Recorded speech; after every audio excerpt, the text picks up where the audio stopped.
వెంకటేశ్వరునికి సంబంధించి 8 రకములుగా సేవించిన వారు ఎవ్వరైనా సరే విష్ణువునందు సాయుధ్యమును పొందుతారు, అంటే మోక్షమును పొందుతారు. అది వెంకటేశ్వర స్వామి వారిని ప్రత్యక్షముగా పూజించగలగడం. అంటే ఆయనని ఒక మూర్తిలోకి ఆవాహన చేసి, అది ఫోటో అన్న భావనతో, అది ఒక మూర్తి అన్న భావనతో కాకుండా ఈయనే శ్రీ వెంకటేశ్వరుడన్న భావనతో సేవించగలుగుట.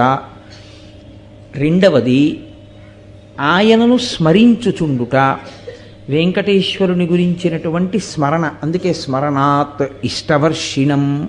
ఆ క్షేత్రం గురించి కానీ ఆయన గురించి కానీ స్మరణ చేసినంత మాత్రం చేత కోర్కెలు ఈడేరుతాయి. కాబట్టి స్మరించుట. 3, ఏ పని చేస్తున్నా ఇది వెంకటేశ్వర స్వామి వారి కార్యం అనుకుని చేస్తుండడం. అలా అనుకుని చేసేటప్పుడు ధర్మ వ్యతిరేకమైన కార్యం చెయ్యడానికి అసలు